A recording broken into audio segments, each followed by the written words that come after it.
ಪ್ರತಿಯೊಬ್ಬ ಗೃಹಲಕ್ಷ್ಮಿಯರು ನೋಡಲೇಬೇಕಾದಂತ ಹೊಸ ಅಪ್ಡೇಟ್. ಹೌದು ಸ್ನೇಹಿತರೆ, ನೀವೇನಾದ್ರೂ 19ನೇ ಕಂತಿನ ಹಣಕ್ಕಾಗಿ ಕಾಯ್ತಾ ಇದ್ದೀರಾ, ಅಥವಾ 20ನೇ ಕಂತಿನ ಹಣಕ್ಕಾಗಿ ಕಾಯ್ತಾ ಇದ್ದೀರಾ, ಅಥವಾ 18ನೇ ಕಂತಿನ ಹಣ ಇನ್ನೂ ಬಂದಿಲ್ವಾ?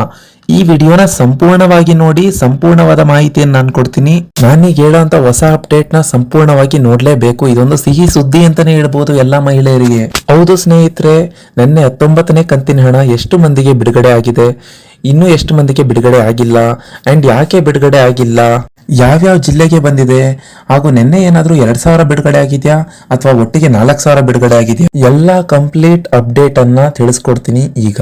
ಸ್ನೇಹಿತರೆ, ಒಂದ್ ಕಡೆ ಜನಗಳಿಗಂತೂ ಸಾಕಾಗೋಗಿದೆ. ಪ್ರತಿ ತಿಂಗಳು ಗೃಹಲಕ್ಷ್ಮಿ ಹಣಕ್ಕೋಸ್ಕರ ಕಾಯೋದು, ಬರೀ ತಕರಾರು, ಆನ್ ಟೈಮ್ ಹಣ ಬರಲ್ಲ, ಅವಾಗ ಬ್ಯಾಲೆನ್ಸ್ ಚೆಕ್ ಮಾಡಿ ನಿಮ್ಗೂ ಬೇಜಾರಾಗೋಗಿರುತ್ತೆ. ಯಾಕಂದ್ರೆ ಪ್ರತಿನಿತ್ಯ ಹಣ ಇವತ್ತು ಬರುತ್ತೆ, ನಾಳೆ ಬರುತ್ತೆ ಅಂತ ಅಕೌಂಟ್ ಚೆಕ್ ಮಾಡ್ತಾನೆ ಇರ್ತೀರಾ, ಆದ್ರೆ ಹಣ ಬಂದಿರಲ್ಲ. ರಾಜ್ಯ ಸರ್ಕಾರ ಹೇಳುತ್ತೆ ಹಣ ಬಿಡುಗಡೆ ಮಾಡಿದೀವಿ ಅಂತ, ಹಾಗೂ ಲಕ್ಷ್ಮಿ ಹೆಬ್ಬಾಳ್ಕರ್ ಮೇಡಮ್ ಹೇಳ್ತಾರೆ ಏಪ್ರಿಲ್ 1ನೇ ವಾರದಲ್ಲೇ ಬಂದ್ಬಿಡುತ್ತೆ ಹಣ ಅಂತ, ಆದ್ರೆ ಇನ್ನೂ ಬಂದಿಲ್ಲ. ನಿಮ್ಮೆಲ್ಲಾ ಪ್ರಾಬ್ಲಮ್ಗೂ ನಾವೀಗ ಸೊಲ್ಯೂಷನ್ ಕೊಡ್ತೀವಿ. ಮಾರ್ಚ್ 31 ಫಿನಾನ್ಷಿಯಲ್ ಇರೋ ಕಾರಣದಿಂದ 2 ಕಂತಿನ ಅಮೌಂಟ್ನು ಏಪ್ರಿಲ್ 1ನೇ ವಾರದಲ್ಲೇ ಕೊಡ್ತೀವಿ ಅಂತ ಹೇಳಿದ್ರು ಸರ್ಕಾರದವರು. ಅಂಡ್ ಜನಗಳಿಗೆ ಎಷ್ಟು ತಲೆನೋವಾಗಿದೆ ಅಂದ್ರೆ, ನೀವು ಹಣ ಕೊಡೋದಾದ್ರೆ ಕೊಡಿ ಕರೆಕ್ಟಾಗಿ, ಇಲ್ಲಾಂದ್ರೆ ಕೊಡ್ಲೇಬೇಡಿ ಅಂತ ಕೂಡ ಆಕ್ರೋಶ ವ್ಯಕ್ತಪಡಿಸ್ತಿದ್ದಾರೆ. ಹೌದು ಸ್ನೇಹಿತರೆ, ಎಲ್ಲಾ ಗೃಹಲಕ್ಷ್ಮಿಯರಿಗೂ ಈಗ ಬಂದಿರುವಂತ ಹೊಸ ಸಿಹಿ ಸುದ್ದಿ ಏನಪ್ಪಾ ಅಂದ್ರೆ ಹಾಗಾದ್ರೆ ಬನ್ನಿ ಯಾವ ಜಿಲ್ಲೆಗೆ ಹಣ ಜಮಾ ಆಗ್ತಿದೆ ಅಂತ ತಿಳ್ಕೊಳ್ಳಿ. ಎಷ್ಟೆಷ್ಟು ಹಣ ಯಾವ ಜಿಲ್ಲೆಯಲ್ಲಿ ಬರ್ತಿದೆ, ಹಾಗೂ 2,000 ಬರ್ತಿದ್ಯಾ, 4,000 ಬರ್ತಿದ್ಯಾ ಅನ್ನೋದನ್ನ ಈಗ ತಿಳಿಸ್ಕೊಡ್ತೀನಿ. ಯಾಕಂದ್ರೆ ಗೃಹಲಕ್ಷ್ಮಿಯಲ್ಲಿ ಬರ್ತಿರೋಂತ ಹಣ ನಂಬ್ಕೊಂಡು ತುಂಬಾ ಜನ ಲೇಡೀಸ್ ಇರ್ತಾರೆ. ಏನಕ್ಕಾದ್ರೂ ಖರ್ಚಿಗೆ ಆಗುತ್ತೆ ಅಥವಾ ಏನಾದ್ರು ಕಮಿಟ್ಮೆಂಟ್ಸ್ ಮಾಡ್ಕೊಂಡಿರ್ತಾರೆ, ಚೀಟಿ ಕಟ್ತಿರ್ತಾರೆ.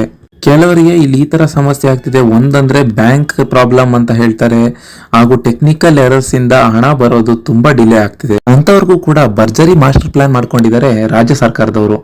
ವಿಡಿಯೋನ ಪೂರ್ತಿಯಾಗಿ ನೋಡಿ, ಕಂಪ್ಲೀಟ್ ಮಾಹಿತಿ ಗೊತ್ತಾಗುತ್ತೆ. ಸ್ಕಿಪ್ ಮಾಡ್ಕೊಂಡು ನೋಡಿದ್ರೆ ನಿಮ್ಗೆ ಏನೂ ಅರ್ಥ ಆಗಲ್ಲ. ಹಾಗೂ ಆದಷ್ಟು ಮಂದಿಗೆ ಈ ಮಾಹಿತಿನ ಶೇರ್ ಮಾಡಕ್ಕೆ ಟ್ರೈ. ಹೌದು ಸ್ನೇಹಿತರೆ, ಯಾರಿಗಾದ್ರೂ ಗೃಹಲಕ್ಷ್ಮಿಯ 17ನೇ ಕಂತಿನ ಹಣ ಅಥವಾ 18ನೇ ಕಂತಿನ ಹಣ ಬಂದಿಲ್ಲ ಅಂದ್ರೆ, ಈಗ ನಾನು ಏನ್ ಹೇಳ್ತೀನೋ ಆ ಕೆಲಸನ ಇಮಿಡಿಯೇಟ್ ಆಗಿ ಮಾಡ್ಕೋಬೇಕು. ನೀವು ಮೊದಲನೇದಾಗಿ ಗೃಹಲಕ್ಷ್ಮಿಯ ಸ್ಟೇಟಸ್ ನ ಚೆಕ್ ಮಾಡಿ. ಗೃಹಲಕ್ಷ್ಮಿ ಸ್ಟೇಟಸ್ ಏನಾದ್ರು ಆಕ್ಟಿವ್ ಆಗಿದೆಯಾ ಏನು ಅಂತ ಒಂದ್ ಚೆಕ್ ಮಾಡ್ಕೊಳ್ಳಿ. ಇನ್ನೊಂದು, ಬ್ಯಾಂಕ್ ಗಳಿಗೆ ಹೋಗಿ NPCI ಮ್ಯಾಪಿಂಗ್ ಕರೆಕ್ಟ್ ಆಗಿ ಆಗಿದೆಯಾ ಇಲ್ವಾ ಅಂತ ಒಂದ್ಸಲ ಚೆಕ್. ಹಾಗೂ ತಾಲೂಕು ಪಂಚಾಯಿತಿ ಆಫೀಸ್ ಗಳನ್ನ ವಿಸಿಟ್ ಮಾಡಿ. ಈ 3ರಲ್ಲಿ ಒಂದು ಕೆಲಸ ಮಾಡಿ, ನಿಮ್ಗೆ ಹಣ ಬಂದೇ ಬರುತ್ತೆ. ಇನ್ನೊಂದು ಅಪ್ಡೇಟ್ ಏನಪ್ಪಾ ಅಂದ್ರೆ, ಇದೇ ತಿಂಗಳು 20ನೇ ತಾರೀಕು ಅಂದ್ರೆ ಏಪ್ರಿಲ್ 20, 2025ನೇ ತಾರೀಕಿನಂದು ನಿಮ್ಗೆ 20ನೇ ಕಂತಿನ 2,000 ಅಮೌಂಟ್ ಬಿಡುಗಡೆ ಆಗುತ್ತೆ ಅಂತ ಲಕ್ಷ್ಮಿ ಹೆಬ್ಬಾಳ್ಕರ್ ಮೇಡಮ್ ಅವರು ಅಧಿಕೃತವಾಗಿ ಘೋಷಣೆ ಮಾಡಿದ್ದಾರೆ. ಇನ್ನು 19ನೇ ಕಂತಿನ ಹಣದ ಬಗ್ಗೆ ನಾವು ಮಾತಾಡ್ಬೇಕಂದ್ರೆ, ನಿನ್ನೆ DBT ಪುಷ್ ಆಗಿರುವಂತದ್ದು. DBT ಪುಷ್ ಅಂದ್ರೆ ಅಮೌಂಟ್ ರಿಲೀಸ್ ಆಗಿದೆ ಅಂತ ಅರ್ಥ. ಆದ್ರೆ ಬೆರಳೆಣಿಕೆ ಅಷ್ಟು ಜನಕ್ಕೆ ಮಾತ್ರನೇ ಅಮೌಂಟ್ ಬಂದಿದೆ ಅಂತ ಹೇಳ್ತಿದ್ದಾರೆ. ಆದ್ರೆ ಇಂದು ಮೇ 10, 2025 ಶನಿವಾರ ನಿಮ್ಮೆಲ್ಲರ ಖಾತೆಗೆ ಗೃಹಲಕ್ಷ್ಮಿ ಹಣ ಜಮಾ ಆಗಲಿದೆ. ಇನ್ನು ಮಿಕ್ಕಿರೋ ಜನಕ್ಕೆ ಅಮೌಂಟ್ ಬರುತ್ತೆ ಅಂತ ಮಾಹಿತಿ ನಮಗೆ ಸಿಕ್ಕಿದೆ.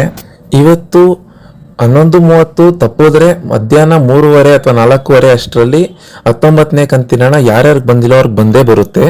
ಹಾಗೂ ಮಧ್ಯದಲ್ಲಿ 18ನೇ ಕಂತಿನ ಹಣ ಯಾರ್ಯಾರಿಗೆ ಬಂದಿಲ್ಲೋ ಅವ್ರಿಗೂ ಕೂಡ ಬರುತ್ತೆ ಅಂತ ಹೇಳಿದ್ದಾರೆ ಲಕ್ಷ್ಮಿ ಹೆಬ್ಬಾಳ್ಕರ್ ಅವರು. ಪ್ರತಿಯೊಬ್ರು ಅಕೌಂಟ್ ಬ್ಯಾಲೆನ್ಸ್ ನ ಚೆಕ್ ಮಾಡ್ತಾ ಇರ್ರಿ. ಯಾವುದೇ ಕ್ಷಣದಲ್ಲಿ ಬೇಕಾದ್ರೂ ನಿಮ್ಗೆ 19ನೇ ಕಂತಿನ ಹಣ ಜಮಾ ಆಗ್ಬಹುದು. ಗೃಹಲಕ್ಷ್ಮಿ ಯೋಜನೆ ಬಗ್ಗೆ ಏನೇ ಡೌಟ್ ಇದ್ರು ಕಮೆಂಟ್ ಮಾಡಿ, ಹಾಗೂ 19ನೇ ಕಂತಿನ ಹಣ ಬಂತಾ ಅಂತ ಕೂಡ ಕಮೆಂಟ್ ಮಾಡಿ. Thank you.